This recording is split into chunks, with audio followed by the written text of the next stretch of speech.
Der Herr, der durch seinen Tod den Tod besiegt hat, er sei mit euch. Und mit deinem Geiste. Zweierlei scheint mir im Blick auf das Evangelium, das wir gleich hören werden, bedenkenswert. Zum einen die Tatsache, dass die Intrigen und Boshaftigkeiten der religiösen Autoritäten, der Hohenpriester und der Ältesten auch nach Jesu Tod und Auferstehung unvermindert weitergehen. Nachdem sie zunächst von Pilatus eine Grabwache gefordert und auch erhalten haben, weil sie befürchteten, die Jünger könnten den Leichnam Jesu verschwinden lassen und so die Auferstehung ihres Meisters selbst bewerkstelligen, setzen sie ihrem verbrecherischen Tun nun die Krone auf, indem sie die Wächter bestechen, damit diese behaupten, genau das sei geschehen. Damals wie heute gilt: Wer nicht sehen will, was sich ihm zeigt, wer nicht glauben will, der wird immer wieder neue Gründe und Rechtfertigungen finden für seine Ablehnung und für sein Verharren im eigenen Horizont. Aber etwas Zweites und ganz anderes ist vielleicht viel wichtiger. Die Ostererzählungen, die wir in diesen Tagen hören, sie dienen nicht dazu, irgendetwas zu beweisen. Die Frauen, die Jesus während seines Wirkens gefolgt sind, sie glauben der Botschaft des Engels bereits, bevor sie den Auferstandenen mit ihren eigenen Augen sehen. Die persönliche Begegnung mit ihm selbst hat vielmehr den Charakter einer Sendung, nicht eines Beweises. Christus sagt ihnen, was sie tun sollen. Geht und sagt meinen Brüdern, sie sollen nach Galiläa vorausgehen. Wenn wir Christus glauben, wird er auch uns immer wieder begegnen und uns sagen, was wir tun sollen, wozu er uns senden möchte, worin wir unseren konkreten Auftrag hier und heute erkennen sollen. Bitten wir ihn daher um seine Nähe und seine Hilfe.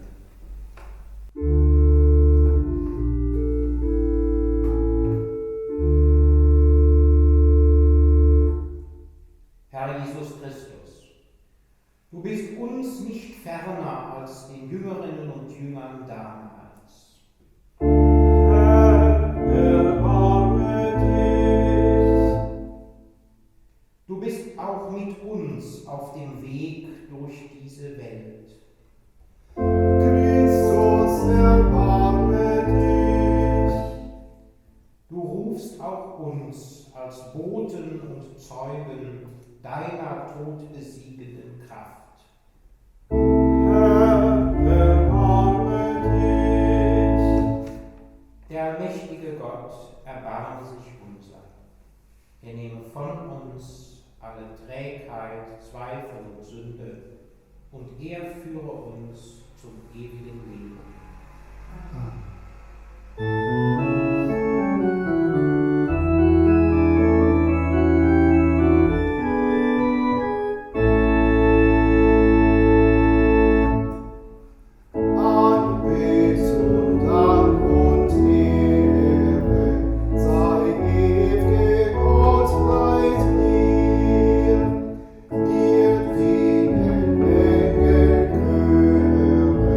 Dir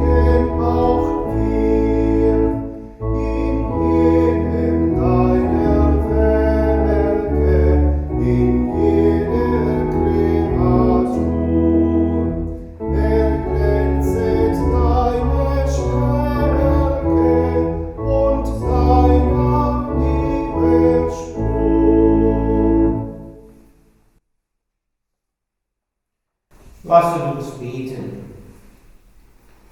Allmächtiger Gott, du hast dein Volk durch die österlichen Geheimnisse befreit und gestärkt. Bleibe bei uns mit deiner Gnade und führe uns zur vollkommenen Freiheit, damit der Osterjubel, der uns heute erfüllt, sich in der Freude des Himmels vollende. Darum bitten wir durch Jesus Christus, deinen Sohn, unseren Herrn und Gott, der in der Einheit des Heiligen Geistes mit dir lebt und herrscht in Ewigkeit. Amen.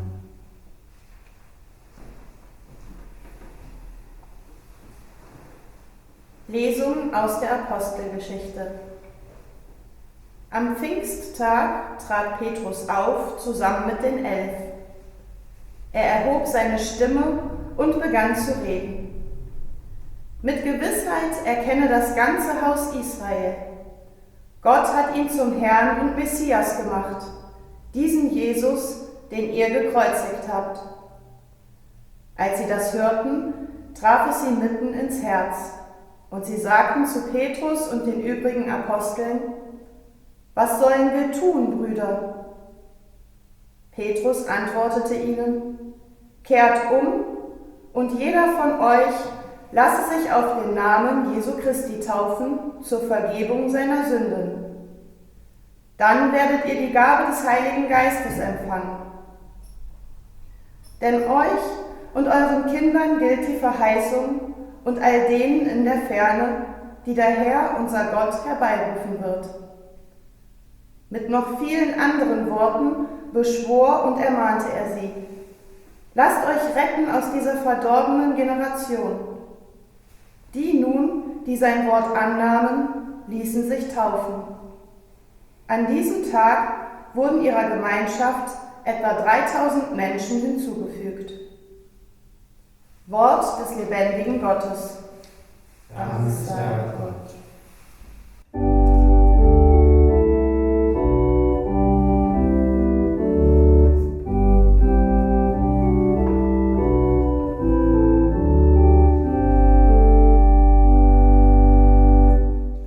Christus ist erstanden, Halleluja.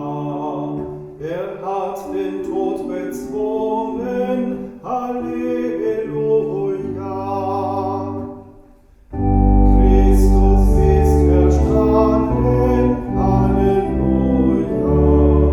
Er hat den Tod bezwungen, Halleluja.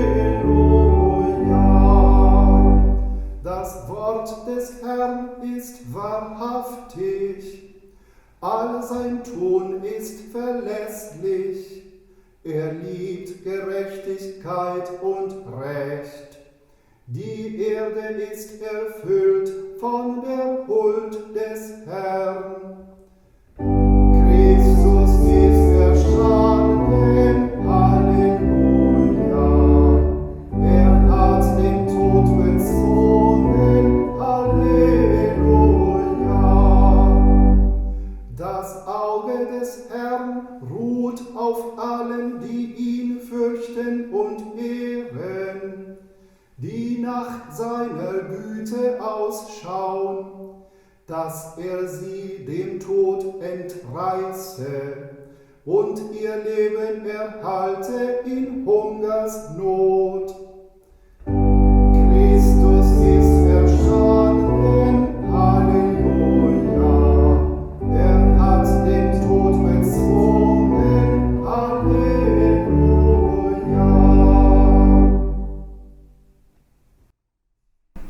Der Herr sei mit euch. Und mit deinem Geiste. Aus dem Heiligen Evangelium nach Matthäus. Ehre sei dir, o Herr. Nachdem die Frauen die Botschaft des Engels vernommen hatten, verließen sie sogleich das Grab und eilten voll Furcht und großer Freude zu seinen Jüngern, um ihnen die Botschaft zu verkünden. Und siehe, Jesus kam ihnen entgegen und sagte: Seid gegrüßt. Sie gingen auf ihn zu, warfen sich vor ihm nieder und umfassten seine Füße. Da sagte Jesus zu ihnen: Fürchtet euch nicht, geht und sagt meinen Brüdern, sie sollen nach Galiläa gehen, und dort werden sie mich sehen. Noch während die Frauen unterwegs waren, kamen einige von den Wächtern in die Stadt und berichteten den Hohenpriestern alles, was geschehen war. Diese fassten gemeinsam mit den Ältesten den Beschluss, die Soldaten zu bestechen. Sie gaben ihnen viel Geld und sagten: Erzählt den Leuten, seine Jünger sind bei Nacht gekommen und haben ihn gestohlen, während wir schliefen. Falls der Statthalter davon hört, werden wir ihn beschwichtigen und dafür sorgen, dass ihr nichts zu befürchten habt. Die Soldaten nahmen das Geld und machten alles so, wie man es ihnen gesagt hatte. So kommt es, dass dieses Gerücht bei den Juden bis heute verbreitet ist. Evangelium unseres Herrn Jesus Christus. Lob sei dir, Christus. Christus ist erstanden, Halleluja. Er hat den Tod bezwungen, Halleluja.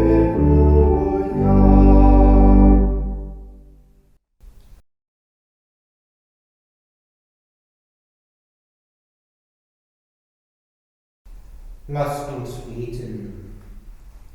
Herr Jesus Christus, du bist das Leben, das im Tod nicht untergeht. Du bist das Licht, das alle Dunkelheit erleuchtet. Du bist der Weg, der aus der Hölle menschlicher Schuld herausführt. Daher bitten wir dich in diesen österlichen Tagen. Für alle, die große Schuld auf sich geladen haben, zeige ihnen den dornigen Weg der Umkehr und der Versöhnung. Christus, Sieger über Sünde und Tod, höre uns. Christus, Sieger über Sünde und Tod, höre uns. Für jene, die körperlich oder seelisch krank sind, schenke ihnen die Kraft, die ihr Leiden von innen her verwandeln kann. Christus, Sieger über Sünde und Tod, höre uns. Christus, Sieger über Sünde und Tod, höre uns. Für die Menschen, die gefangen sind in Angst oder Not, befreie sie aus der Hölle ihrer Ausweglosigkeit. Christus, Sieger über Sünde und Tod, höre uns. Christus, Sieger über Sünde und Tod, höre uns. Für die Kirche, führe sie aus den Sackgassen ihres Versagens und stärke sie im Glauben, in der Hoffnung und in der Liebe. Christus, Sieger über Sünde und Tod, höre uns. Christus, Sieger über Sünde und Tod, höre uns. Für jene, die besondere Verantwortung für das Zusammenleben der Menschen tragen, hilf ihnen, die ihnen anvertraute Macht weise und selbstlos zu gebrauchen. Christus, Sieger über Sünde und Tod, höre uns. Christus, Sieger über Sünde und Tod, höre uns. Für uns selbst, erleuchte unser Leben mit dem österlichen Licht deiner Liebe und mach uns zu glaubhaften Zeugen deiner Auferstehung. Christus, Sieger über Sünde und Tod, höre uns. Christus, Sieger über Sünde und Tod, höre uns. Für alle Menschen, die die Pforten der Unterwelt bereits durchschritten haben, führe sie aus der Einsamkeit des Todes in die Gemeinschaft der Heiligen. Christus, Sieger über Sünde und Tod, höre uns. Christus, Sieger über Sünde und Tod, höre uns. Denn Herr, du hast die Sünde und den Tod nicht fortgenommen aus dieser Welt, aber dennoch besiegt. Schenke uns und allen, für die wir gebetet haben, Anteil an deinem Ostersieg. Schenke uns deinen Geist, in dessen Einheit du mit dem Vater lebst und herrschst in Ewigkeit. Amen. Wir feiern die Heilige Messe heute noch. Für Margarete Krämer und Eltern, für die Eheleute Wilhelm Ismar und Tochter Käthe, für die mitlebenden und verstorbenen Mitglieder der Frauengemeinschaft St. Matthias Kirchtroisdorf und der Frauengemeinschaft St. Lambertus Bedburg. Herr, gib den Lebenden deine Gnade und Kraft, den Kranken Hoffnung, Genesung und Erlösung und unseren Verstorbenen die ewige Ruhe. Und das ewige Licht leuchte ihnen. Lass sie leben in deinem Frieden. Amen.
Lasst uns beten.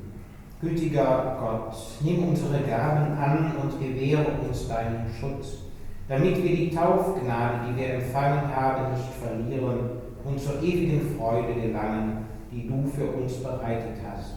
Darum bitten wir durch Christus, unseren Herrn. Amen. Der Herr sei mit euch. Und mit deinem Geiste. Erhebet die Herzen.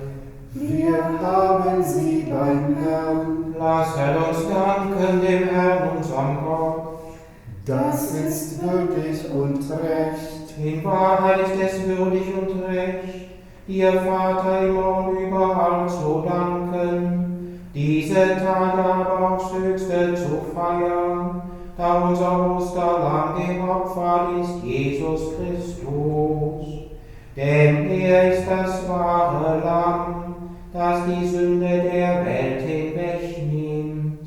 Durch seinen Tod hat er unseren Tod vernichtet und durch seine Auferstehung das Leben neu geschaffen.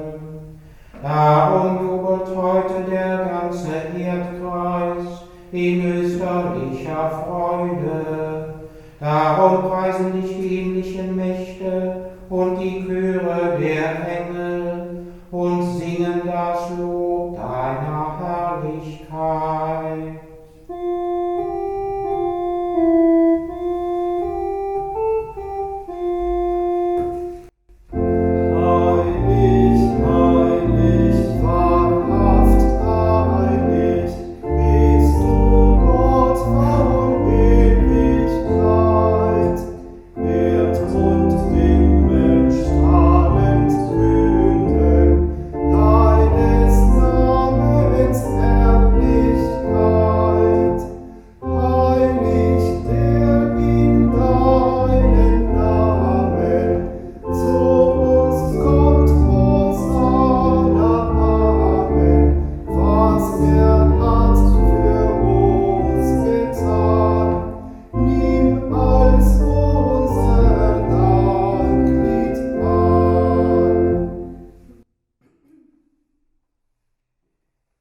Ja, du bist heilig, großer Gott, du bist der Quell aller Heiligkeit.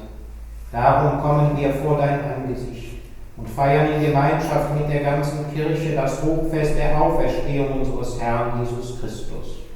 Durch ihn, der zu deiner Rechten erhöht ist, bitten wir dich, sende deinen Geist auf diese Gaben herab und heilige sie, damit sie uns werden Leib und Blut deines Sohnes, unseres Herrn Jesus Christus.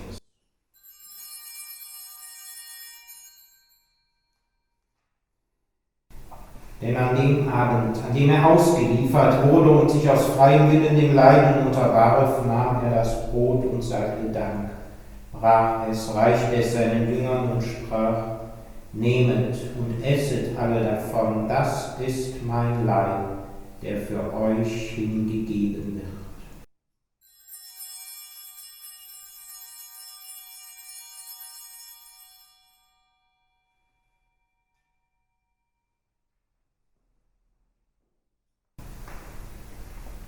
Ebenso nahm er nach dem Mahl den Kelch, dankte wiederum, reichte ihn seinen Jüngern und sprach: Nehmet und trinket alle daraus, das ist der Kelch des neuen und ewigen Bundes, mein Blut, das für euch und für alle vergossen wird zur Vergebung der Sünde.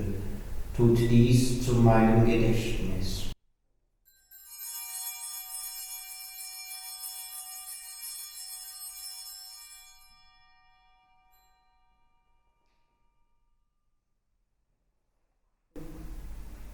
Geheimnis des Glaubens. Deinen Tod, o Herr, verkünden wir, und seine Auferstehung preisen wir, bis du kommst in Herrlichkeit. Darum, gütiger Vater, feiern wir das Gedächtnis des Todes und der Auferstehung deines Sohnes und bringen dir so das Brot des Lebens und den Kelch des Heils dar. Wir danken dir, dass du uns berufen hast, vor dir zu stehen und dir zu dienen. Wir bitten dich, schenke uns Anteil an Christi Leib und Blut und lass uns eins werden durch den Heiligen Geist. Gedenke deiner Kirche auf der ganzen Erde. Vollende dein Volk in der Liebe, vereint mit unserem Papst Franziskus, unserem Bischof Rainer und allen Bischöfen, unseren Priestern und Diakonen und mit allen, die zum Dienst in der Kirche bestellt sind. Gedenke unserer Brüder und Schwestern, die entschlafen sind, in der Hoffnung, dass sie auferstehen. Nimm sie und alle, die in deiner Gnade aus dieser Welt geschieden sind, in dein Reich auf, wo sie dich schauen von Angesicht zu Angesicht. Vater, erbarme dich über uns alle, damit uns das ewige Leben zuteil wird, in Gemeinschaft mit der seligen Jungfrau Gottesmutter Maria, mit deinen Aposteln, mit allen, die bei dir Gnade gefunden haben von Anbeginn der Welt, dass wir dich loben und preisen durch deinen Sohn, Jesus Christus. Denn durch Christus, mit ihm und in ihm, ist dir, Vater, in der Einheit des Heiligen Geistes alle Herrlichkeit und Ehre, jetzt und in Ewigkeit. Amen. Dem Wort unseres Herrn und Erlösers gehorsam und getreu seiner göttlichen Weisung wagen wir zu beten. Vater unser im Himmel, geheiligt werde dein Name, dein Reich komme, dein Wille geschehe, wie im Himmel so auf Erden. Unser tägliches Brot gib uns heute und vergib uns unsere Schuld, wie auch wir vergeben unseren Schuldigern. Und führe uns nicht in Versuchung, sondern erlöse uns von dem Bösen. Erlöse uns, Herr allmächtiger Vater, von allem Bösen. Gib Frieden in unseren Tagen, komm uns zu Hilfe mit deinem Erbarmen und bewahre uns vor Verwirrung und Sünde, damit wir voll Zuversicht das Kommen unseres Erlösers Jesus Christus erwarten. Denn dein ist das Reich und die Kraft und die Herrlichkeit in Ewigkeit. Amen. Am Ostertage trat Christus in die Mitte seiner Jünger und sprach den Friedensgruß. Deshalb bitten wir, Herr Jesus Christus, du Sieger über Sünde und Tod, schau nicht auf unsere Sünde, sondern auf den Glauben deiner Kirche. Stärke diesen Glauben und schenke uns nach deinem Willen Einheit und Frieden.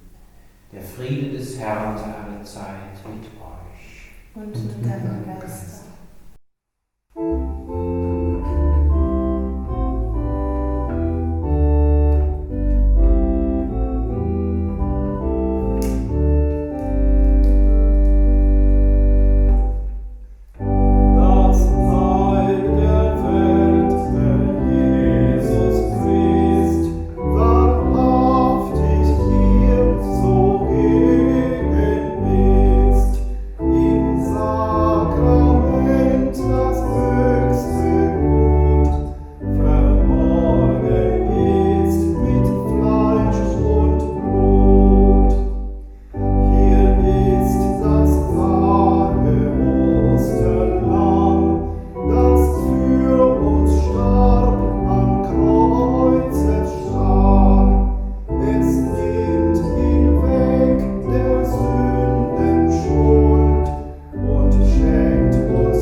Seht das Lamm Gottes, das hinwegnimmt die Sünde der Welt.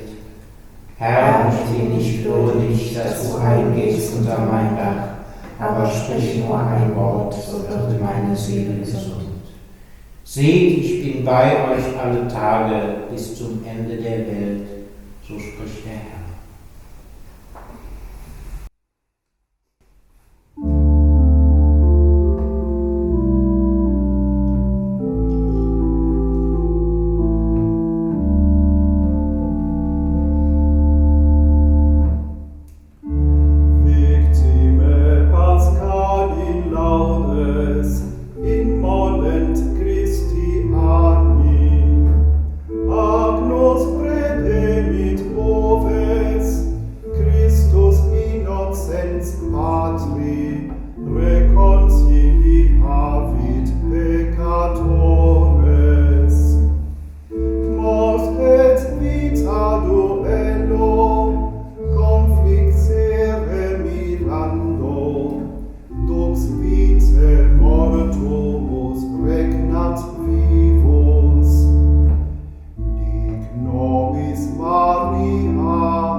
Lasset uns beten.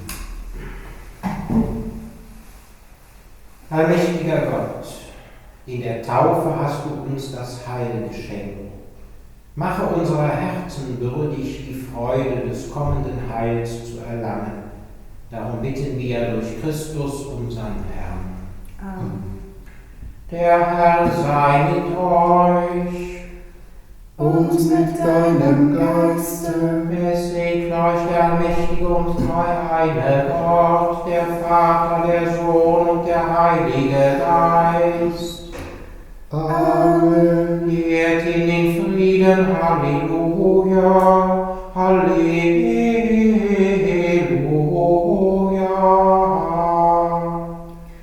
Dank sei Gott dem Herrn. Halleluja.